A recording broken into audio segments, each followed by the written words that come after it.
Welcome to the Tomosi Business Training Series. The basis of these sessions is to support the Tomosi Group staff and management to raise their capabilities and performance. This is also a platform to share our experience with young entrepreneurs making an effort to build their startups in Uganda and across Africa.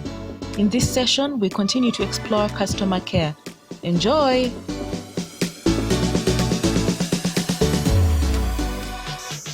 Hello, good morning, and welcome to the 9th session in the Tomosi Business Teaching Series for the year 2020.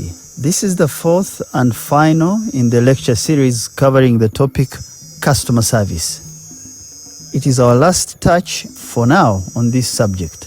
It is called customer retention. Customer retention. And it means the ability of a business or a product to attract and keep customers over a sustained period of time. Customers become, of course, your long-term clients. They are loyal. They do repeat purchases of your product or service, which fundamentally means that they trust you. They trust your judgment and advice on particular needs they have. This is because you have built a relationship with them. I hope you can relate internally in any of our business divisions which customers you have kept for more than 7 years. Please check the grounds under which they have kept with you. Don't take this for granted. They have other service providers, namely your competition, and therefore please study further the reasons they keep coming back so that you can develop ways and means to strengthen that which keeps them coming. Now, just so we are on the same listening wave, as we conclude this topic of customer service, I began reading a book by Jimmy Carter, former US president, that he wrote recently when he turned 90. The book is called A Full Life. It is called A Full Life. In it, he reminisces on the journey from his childhood on a farm in Georgia, confronting racist beliefs by his own father, yet he, Jimmy Carter, was looked after by an African-American family at a tender age. He talks about joining the Navy and serving as a submariner and eventually dropping out of the forces to return to the farm and run an agricultural enterprise. Now, speaking of the lessons he learned in the submarine, in the crew of that submarine in 1948, he wrote, and I quote, "Although some of the enlisted men could concentrate most exclusively on their own fields of responsibility as engine men, electricians, torpedo experts, bosuns are the crew that is in charge of the ship's hull, its cables, and its anchors. While they could concentrate as quartermasters, gunners, or operators of navigation or fire control equipment, every officer was expected to master all these disciplines. We knew that one mistake in judgment, a lack of knowledge, or an error in opening or closing a valve could endanger everyone on board." There can be no better description of running an enterprise than what President Carter explains in his submarine experience. A submarine then, and even today, is a very huge undertaking. It requires patience, commitment, and knowledge by its crew. This specific submarine that Carter was on for 2 years carried 252 batteries, each weighing 1 ton. It had 24 torpedoes. Torpedoes are self-propelled underwater missiles that attack and sink ships. It carried a 5-inch diameter gun located on the main deck. It carried several anti-aircraft weapons and a 50 caliber machine gun. It had a crew of 74 men below the ocean. Now, running a business can sometimes feel like living in a submarine. The space you have under the sea is cramped and limited, just like the fight you have against the competition for customers. You're fighting to stay on the market. You carry dangerous equipment. Read money, taxes, rules, and regulations that often can impede growth. And above all, you have human beings whose mistakes can be fatal to the enterprise if you are not striking from the same attitude and understanding of what matters, what's a priority, what's a value, what's a principle. One person's mistake in judgment in business too can bring down an entire business. This is why it is very important that whether we belong to finance, human resource, sales, or any other department, we must all understand and participate in training that makes us all-rounders in the business? Well, you might think that customer service, and particularly the retention of customers, is a recent subject since the advent of the market after the Industrial Revolution in the 18th century. You might think competition is what drove this subject to the top. But I have news for you.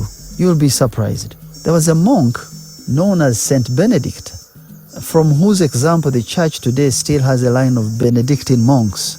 He lived from the year 480 to 547 AD, I think just about 57 years. And he wrote an extensive manual on how monasteries were to treat their guests. He wrote, and I quote, "All guests who arrive should be received as if they were Christ. As soon as a guest is announced, then let the superior or one of the monks meet him with all charity.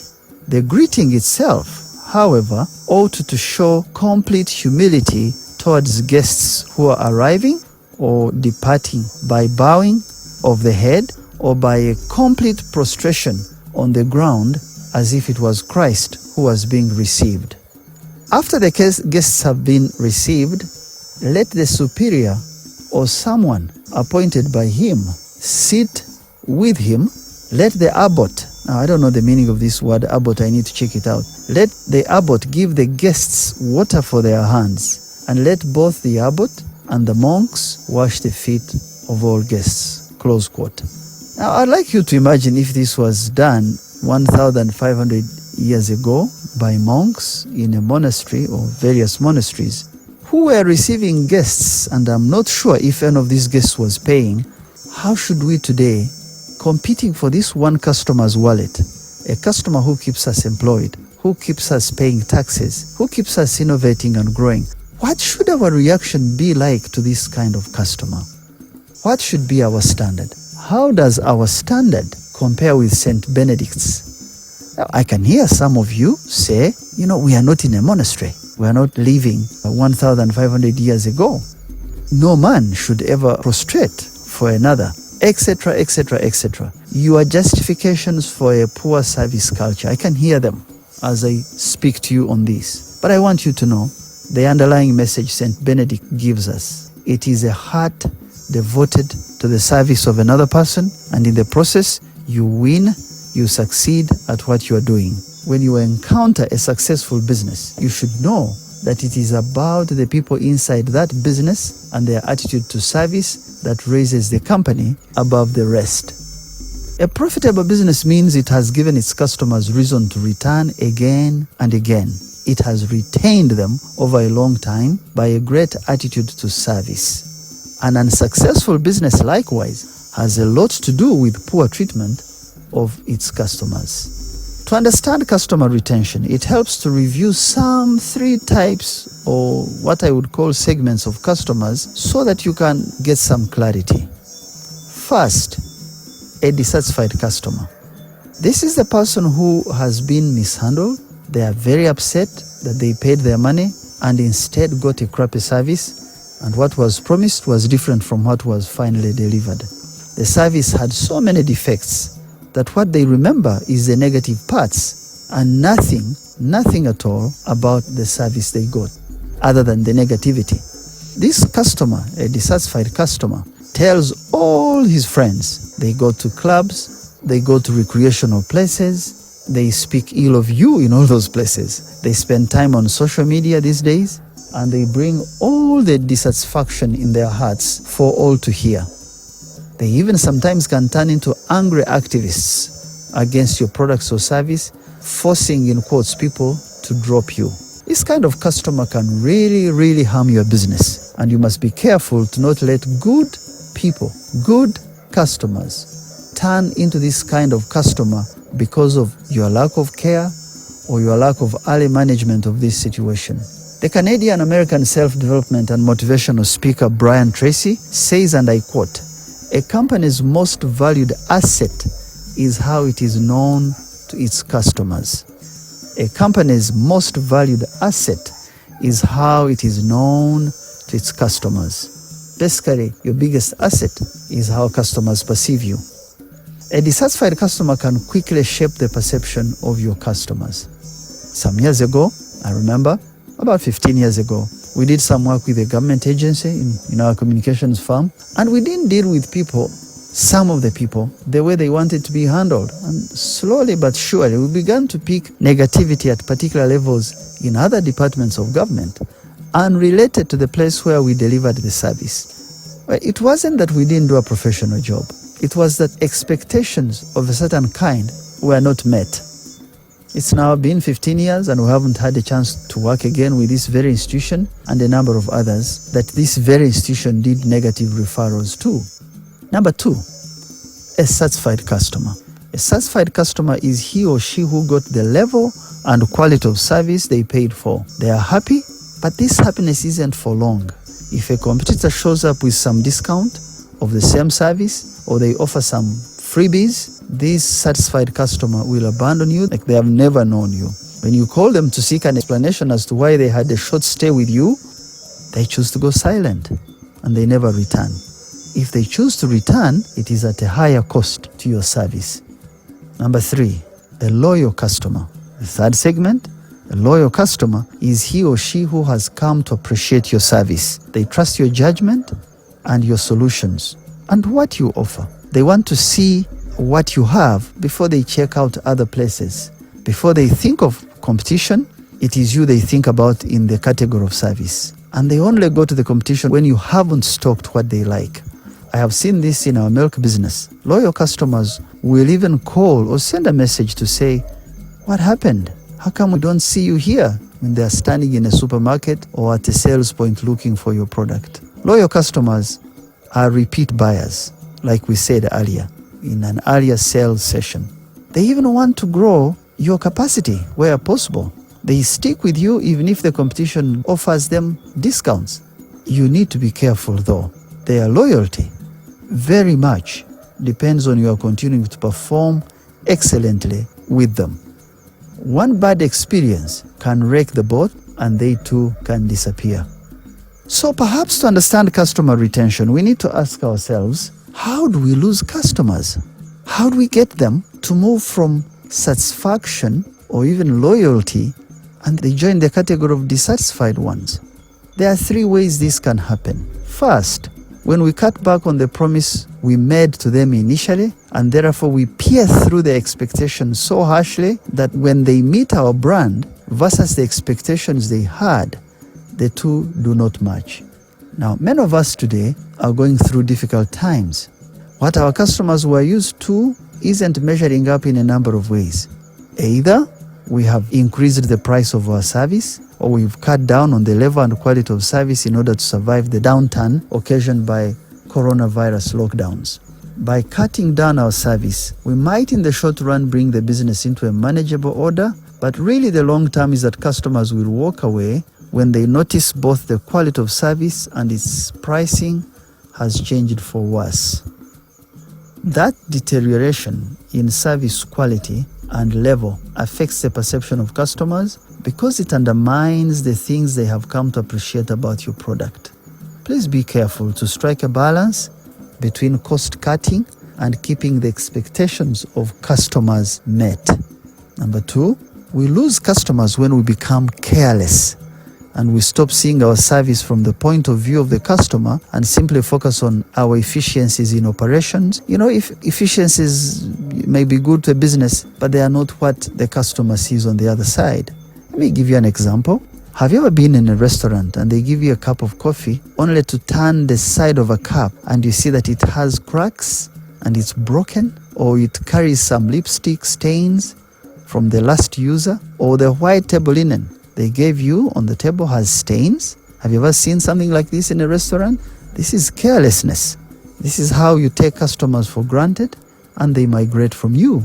I know this well because when we begin to think, and I quote, "So and so has always been with me for a long time, they will not leave." When we cease to check on customers, when we stop noticing customers and calling them by name, it becomes out of sight, out of mind for them.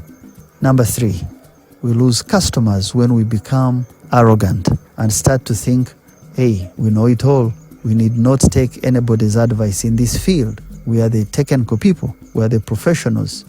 Now, if you've been to a computer store, you want to buy a PC, you want to buy an upgraded software for your work, and you find some young people with funny hairstyles and a dress code, speaking a language they learned over some messaging apps and chewing up words, and you really can't get attention, you will know what I mean by arrogance born of ignorance. If you have been to a restaurant, very well furnished, very elegant, but the people who serve you are as cold as a stone, you know what I mean by arrogance. Elegance without warmth says host shoes.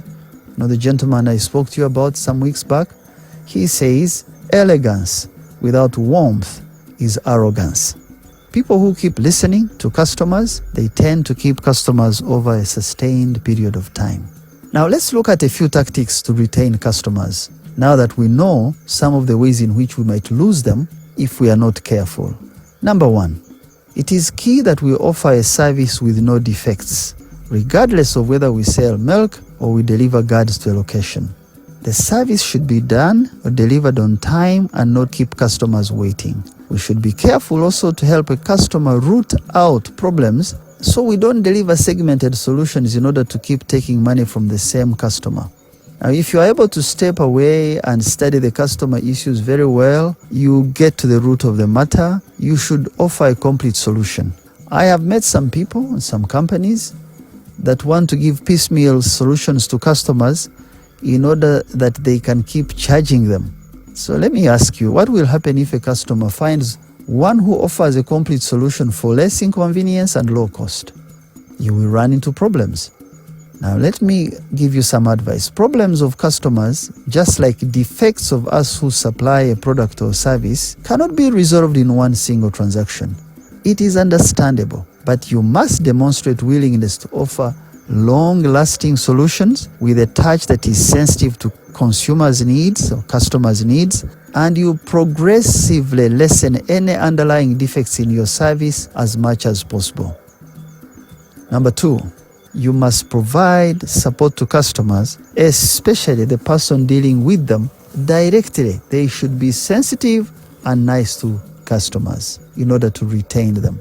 I once called a service provider in Kampala and she said, and I quote, "You call our call center. They will help you, not me."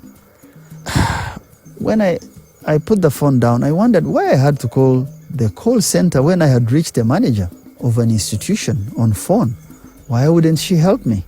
Well, another example is a foreign exchange bureau in our side of town near our workplace that is convenient for me. There is a young light-skinned lady there who sits right at the counter that faces the entrance, and so it is very easy for many customers in a hurry to head to her counter. Many times I have tried to ask in the past, which sub-county, like I ask many people I meet, which sub-county do you come from? What's your name? I ask about her family and how her day at the bureau is going and whether the business is good. She instead looks the other way in a seemingly angry, or should I say rude mood. Then she counts the money and she drops it through the glass slot on her counter and then just looks over my head as if to say, "Hey, who's next?" I recently migrated from that bureau to another one far away from my work area because of the mood of the attendants at the bureau. You have brought business to someone and you really want them to show you they are happy to receive you. You are not an inconvenience. Instead, you are a blessing to the business. You are also a blessing to their day. But they instead choose to display a bad attitude. What do? You vote with your feet. You move to the next service provider. Therefore, I want to really request you, attention to detail is key to customer retention. Small things such as, "Sir, how can I be of help to you? Ma'am, can I offer you a seat? Sir, do you care for some coffee?" Things like these, using the right language, not "Hey, what's up?" are all extremely important to a customer. Please do not underestimate the impact of these little niceties to the feelings of the customer, because you don't know how their day has been and where they're coming from. Now, just this week I walked into a branch of a certain bank and there was a queue. I sat for a while, I waited, but then I thought to myself, I could go out and return before they close at 3 p.m. because of the current curfew time. I thought I could return and do this transaction. When I was just walking out, a lady manager of the section noticed me and she said, "Hello, Audrey, you seem in a hurry. Is there a way I can help?" She offered to take the money from me. She took my account details. She counted the money to confirm the amounts before me. And then she said, and I quote, "Just leave this with me and in 10 minutes check your phone for the transaction record," close quote. I was extremely pleased to see a service agent who calls you by name, who reaches out to you at a distance, simplifies a transaction, and delivers on time what she promised she would do.